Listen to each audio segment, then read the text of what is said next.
Hi guys, I've been asked by a couple of people to do a teardrop tutorial up very closely, and so that's what we're going to do today. I find that white teardrops are more difficult than black. They require the right brush and the right paint consistency. Black and other colours you can be a little bit more lenient.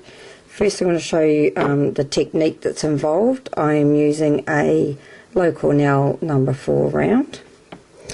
And this is a much softer, you can see it's almost fluffy. This isn't very old, this brush, but it has quite a soft touch to it. The bristles aren't that stiff, and they're not overly pointed.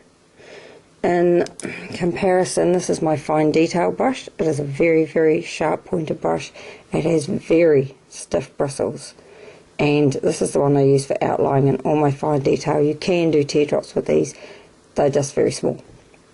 Okay, now the technique you use when doing teardrops, basically you're pressing your brush against the skin like you're doing a petal. You start off with it flat, not all the way flat down to the skin squashed out, but just pressed against the skin gently. That's going to give you that nice rounded edge at the top.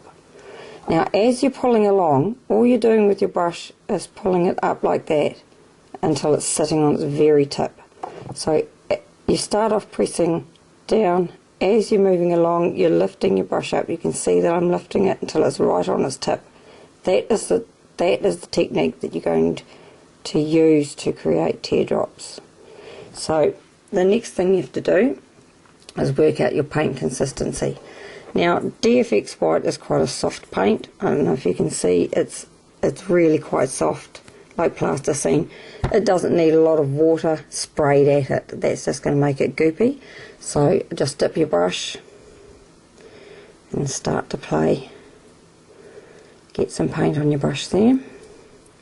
Now paint consistency is quite a big one. This is why I cut a well in the centre of my paints, so that if it's getting too thick or too thin or whatever, I can just put it in the centre. Obviously that is too thin, you can see it running.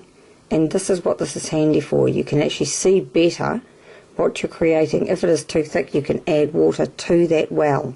You don't have to add water to the rest of your paint, then your cake isn't going to get gloopy. So for starters, we've got quite a watery mix here, and I'll show you the technique again. You start off with your brush flat. You're pulling along.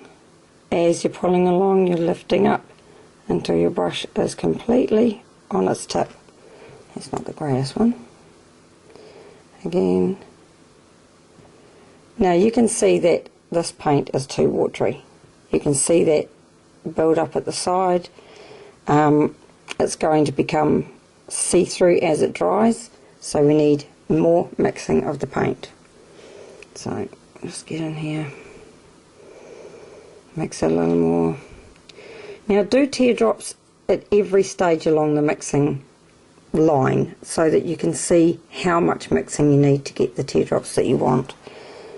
This is done with a little more mixing. We've got a little bit more consistency, but you can see it's still a bit runny, it's still a bit see-through.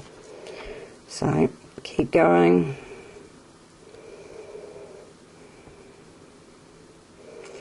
Let's see how we get one now.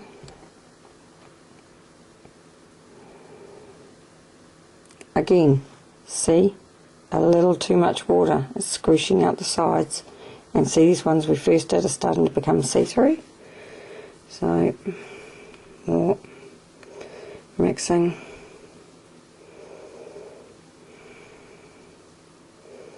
Now, should be right by now. You can see the brush is loaded up. It hasn't got clumps or clogs on it. It's still quite liquidy. If it's any thicker than that, you're just not going to be able to do it right. It's not going to make a nice fine line at the bottom here. It's going to drag, and hopefully one of these will drag, and I can show you. Now this should be the right consistency now. Pressing, pulling along, lifting up until you're right on the tip. Now you can see the consistency is better. We've got a little bit pushed away to the side, but you're never going to really completely avoid that.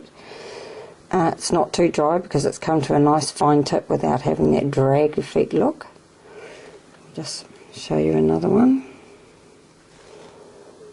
Again, we're pressing down, not too hard, pulling along, just slightly lifting up as you're coming along. And the slower you go, the better they are, I think. I have tried to do them fast, and you get a drag line. Here's a fast one, and so you get a drag line. So if you're getting that, you're going too slowly, or your brush is too, are you going too quickly, or your brush is too dry. Again, pressing down, bring along, right up onto the point. And that is how you do a successful teardrop. But it's all in practice, so everyday practice, every day mixing your paint, mix it in the well. If you haven't got enough in the well, dip your brush, mix some on the outside, scoop it up, twist it into the well, work with that. Don't try and wet all of this and get a big creamy slush going, because you will never recover your paint. It will start to get slushy and horrible, and you'll find it really difficult to dry it and to work with it. So we'll just wipe my arm and we'll move on to coloured teardrops. Okay, back again. Now my black, I use Tag Black because it washes off cleanly, and I find it's really good for line work. It does dry out a lot, much more so than the DFX, and it's much harder paint. So I occasionally do have to spray this cake. I usually only spray it a couple of times during a couple of hours worth of gig, and usually just the first load I spray it and start working up some paint. This is much more forgiving than the white, so I just work it in and scoop it up and twist it into the centre so that I have a blob in the centre to work with. Scoop it up, twist it. So this is what I'm going to work with. This is at a good consistency now. As I go along, it will dry out and I will need to dip my brush and come in again and work it again. But I don't ever work up my paint on the outside and load it from the outside. I'm always loading from the centre so that I can see against the plastic, I can see how well my consistency is going. So with my black, I'm using a number 3 low Cornell.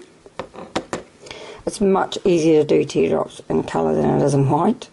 Again, we're using the press down and the pulling up technique. I'll show you that up close. Pressing down to get that nice rounded edge there. Pulling along, slowly lifting up your brush until it's sitting right on its point. Okay, load again. Pressing down right up onto its point. Pressing down as you're coming along, lifting up to the point. Now these aren't very fat because we're using a very skinny brush, so these are more for small detail teardrops. The one I use for my big teardrops is my Soft Comfort number 4, I think it is. Again, twisting into the centre, working out of that centre. I can see what kind of consistency I'm getting because I can see the plastic behind the paint. So I can see that it's not too thick, it's not too thin. And I've loaded up my brush. Okay, this is good for tribals and larger teardrops. Again, pressing down, pulling along, coming up onto a fine tip. So even though it's a fat brush, I can still get that fine tip. I've still got that tip on the end of my brush, and it's all to do with how hard you're pressing. Similar with tiger stripes, you are starting off thin, you are pressing down, and then you're lifting up again to your point. Going around corners with your tiger stripes, starting off thin, pressing down. You can wiggle if you like to give it a bit of shape, and then up on your tip again. Get another teardrop, pressing down to a point. So you can see that going slowly gives you that control of where it's going. If I want my teardrop to end up at this point here, I'm going to press down and I'm going to head for that. and I'm concentrating on where that tip is going to end up. Is it going to end up in the right place? When you're doing a whole group of teardrops, you can still head towards a general point.